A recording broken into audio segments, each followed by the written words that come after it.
Olá a todos e todas! Nesse último bloco da disciplina, a gente vai tratar sobre modelagem de nicho ecológico.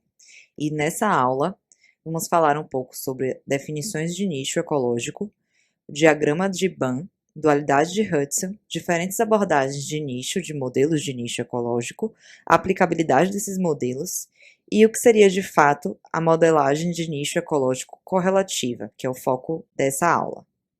O nicho ecológico é um termo que está associado a um grande número de significados que muitas vezes são contraditórios.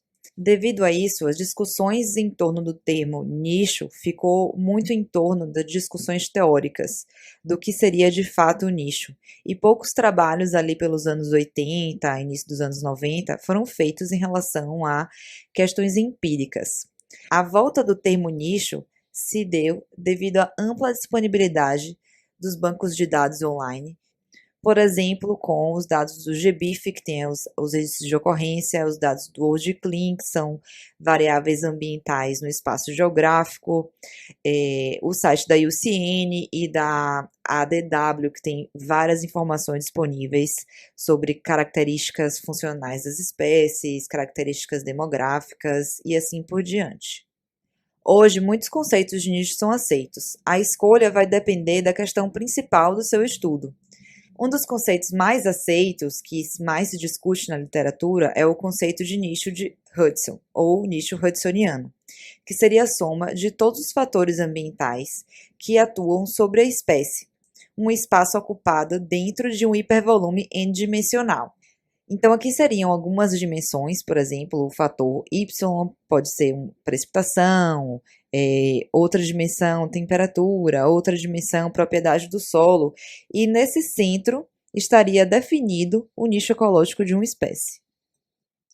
E quando a gente fala que, a depender do seu estudo, você pode lidar com o conceito de nicho de formas diferentes, aceitar diferentes nichos, a gente fala principalmente de dois conceitos.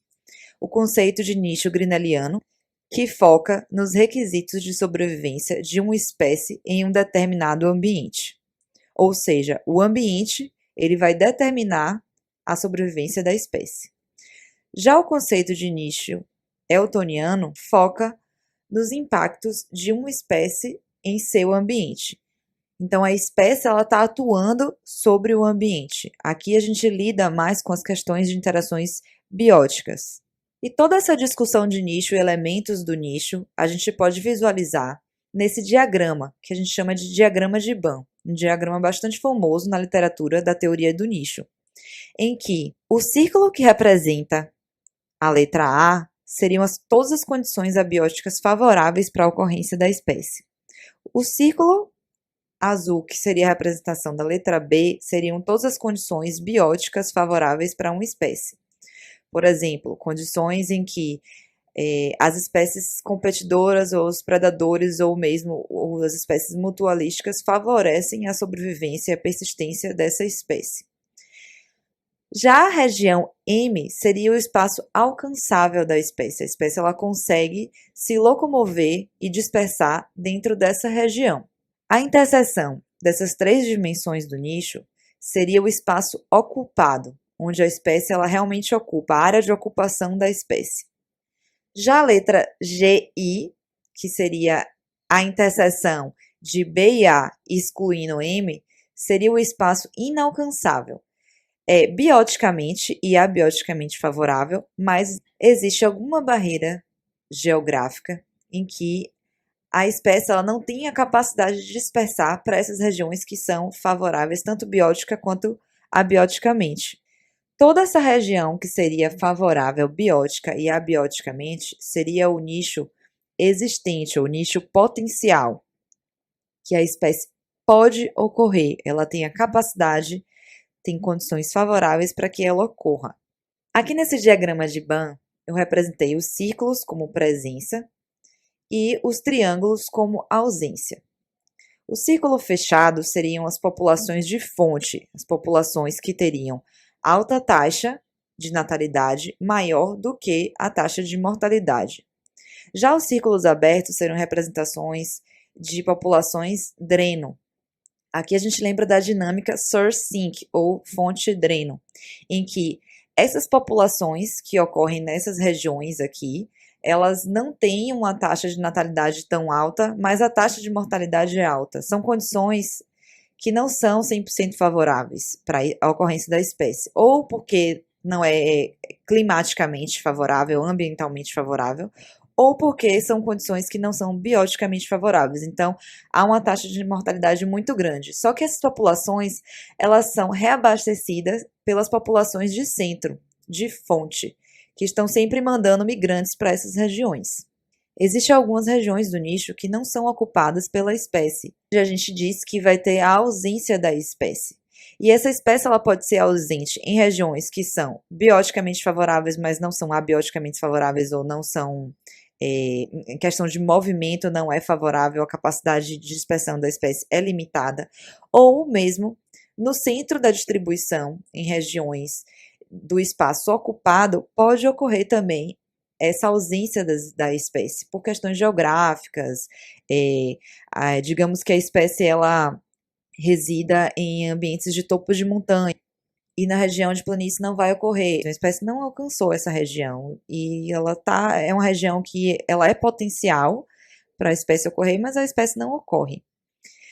Já a ausência fora das dimensões do nicho é uma ausência que está relacionada ao próprio nicho, que é uma ausência que não faz sentido a gente levar em consideração, que seria, por exemplo, o urso polar em uma região de floresta tropical.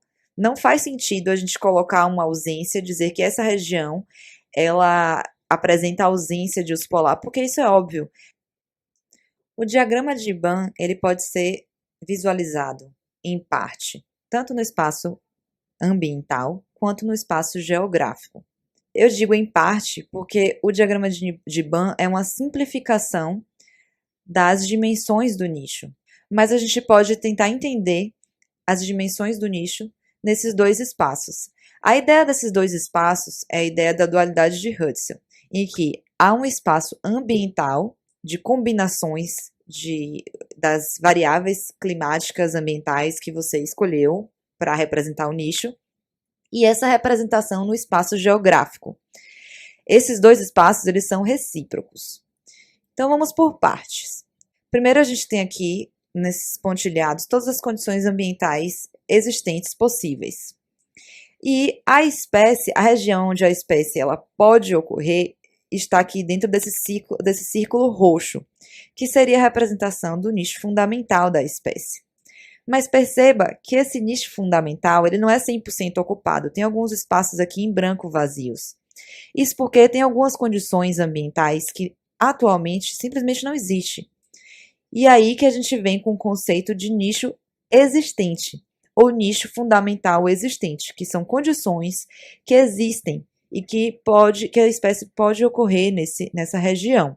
Essas condições podem ser representadas aqui no espaço geográfico, em que esses pontos vermelhos aqui seriam as condições ambientalmente favoráveis para a espécie, que seria a representação do A.